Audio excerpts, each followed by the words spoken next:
Əziz altıncılar, hər birinizi xoş gördük. Nə edirik? Kanalımıza abunə oluruq.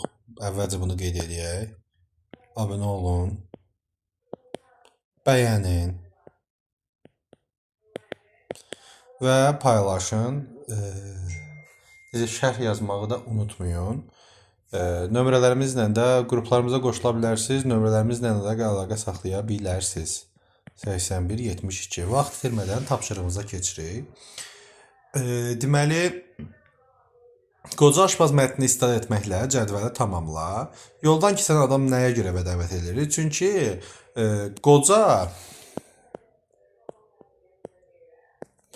ölüm vaxtı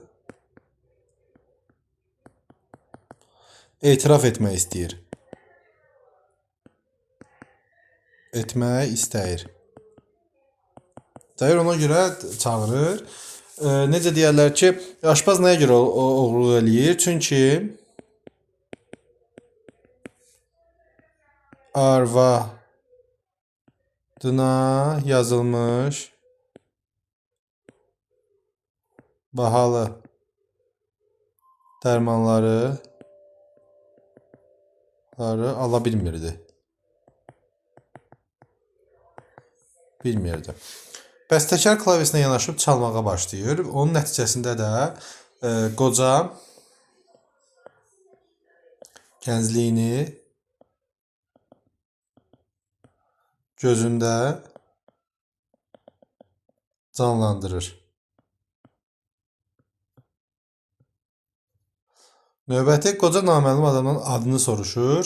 Səbəbi nə idi? Çünki o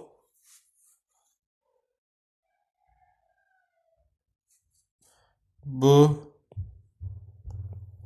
musiqinin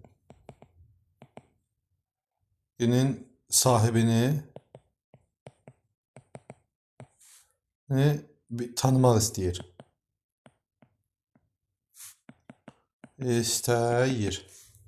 İkinci tapşırığımız bizim.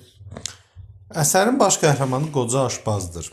Çünki birini seçək. Məncə qoca aşpazdır. Çünki hekayə onunla bağlıdır.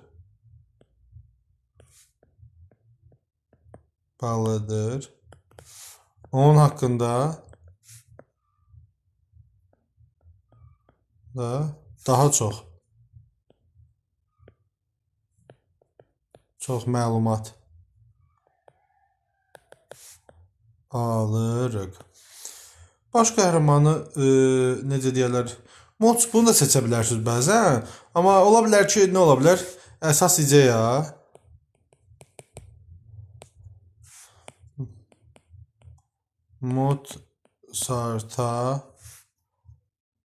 Mozart daha doğrusu vasitəsi ilə ötürülür. Uşaqlar, mən bunu yazanda həm də səsləndirirəm ki, siz mənim xəttimdən başa düşməsəz səsimdən yaza bilərsiniz də. Növbəti, ən yaxın dostuna etiraf. Uşaqlar, öz dostunuza öz etiraf məktubunuzu yazarsınız. Bunu mən yazmayacağım. Çünki bu sizin yazmalı olduğunuzdur. Bu yazı işləri mən görmürəm. Dinlədiyim və oxuduğum mətnlər arasında oxşarlığı hər iki mətndə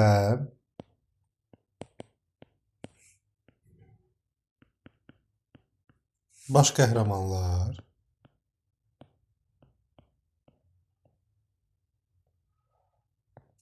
öz arzularını dilə gətirir. Musiqinin gücü ilə də arzularına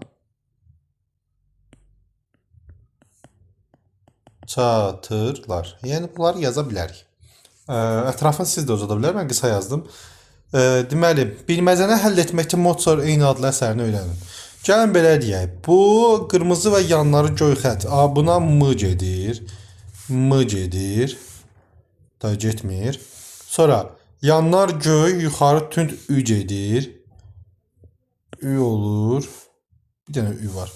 Ş, yanlar sarı, ətraflar göy. Ş olur. Yuxarılar sarı, ətraflar göy. Yuxarılar sarı, ətraflar göy. Bir dənə ş oradadır.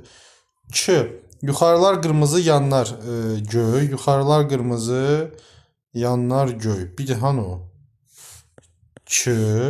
Sonra yuxarılar qırmızı, yanlar yaşıl. Yuxarılar qırmızı, yanlar yaşıl. T. A. Yuxarılar göy, yanlar yaşıl. Yuxarılar göy, yanlar yaşıl hardadır? Baxaq, yuxarılar göy, yanlar yaşıl A'dır. Yuxarılar sarı. Bu niyə Türk marşıdır deyəsən? Bura T'dir. Türk marşı. Türk marşı. Hə, T idi, 2 yox idi. 2 hansında yuxarılar qırmızı, yanlar göy. Hə. Türk marşı. Türk, mən səhv yazmışam burada. Türk marşı əsəri yazılıb. Koroğlu opera qulaq as, musiqinin sənəndə oyatdığı bu da özünüz Koroğlu uverturası. Uşaqlar, yaxşı uverturadır. Vətənpərvərlik yaza bilərsiniz. Sevinç, qələbə. Bunları yarada bilərsiniz, öz sözlərindən ifadə edərsiniz. Hansı cümlədə ümumiyyətlə qeyri-müəyyən təsirli halında söz feilin yanında gəlir uşaqlar. Az qurdu aslan basar. Az qurdu aslan basar. Az qurd aslanı basar. Burada qeyri-müəyyən deyil, sadəcə təsirli haldadır. Buna diqqətli olmaq lazımdır. Balaca ağaca çıxıb böyük budağı silkələyir. Budağı yoxdur, görə bilirik. Cücəni payızda sayarlar müəyyəndir. Qədir əla tar çalırdı. Tarı çalırdı. Yaşıllıqları kəndizlərdə qorumaq lazımdır. Burada qeyri-müəyyən deyil. Hansı cümlədə təsirli halda olan isim işlənmişdir?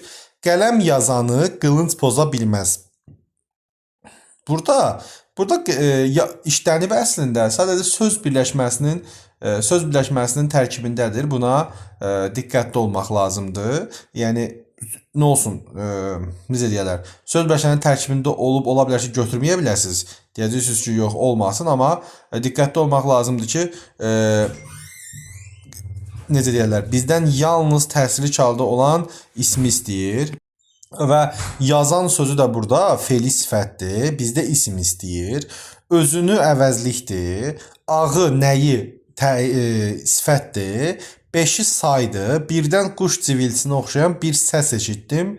Səsi eşitdim. Dərsimiz ümumiyyətlə qeyri-müəyyən təsirli hal olduğuna görə biz daha çox həmin təsirli halda olan sözləri verəcəklər bizə. Mənsubiyyət şəkilçisi, təsirli hal şəkilçisi həm də. İkisini də deyir. Üzü bəmbəyaz olmuş onun. Əvvəlinə onun qoyuruq uşaqlar. Onun dodaqları yalnız mənsubiyyətdir. A variantı. Tələsmədən qabı. Bu yalnız təsirlikdir. Dərziyə baxın. İynəsi mənsubiyyətdir. Ni haldır. Təsirlik hal. O öz iynəsini yaxasına və yaxud yəni onun da qoya bilirsiniz. Qürbət görməyən adam vətən qədri bilməz. Burada şəkilçi vətənin qədrini bilməz. Hal şəkilçisinin ixtisarı olunub, ancaq mənsubiyyət var. Beləliklə qadınların hüquqları, mənsubiyyət hüquqlarının hər ikisi sanki cinarı tutub nəyi? Bu da yalnız təsirli halın şəkilçisi.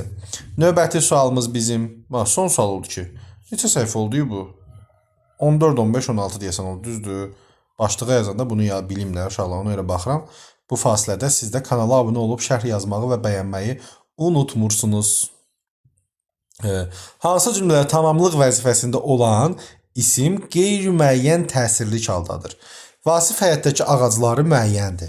Beşinciləri müəyyəndir. Nuray oxuduğu kitabda maraqlı məlumatlara rast gəldi. Nəyə yönlükdür? Hər gün tonlarla daşı çıxarırlar. Qeyri-müəyyən təsirli hal feilin yanında gəlir. Ona görə diqqətli olmalıyıq uşaqlar. Növbəti izahlarda görüşərik. Artıq növbəti izahlarımız ümumiləşdirici təkrar izahlarıdır.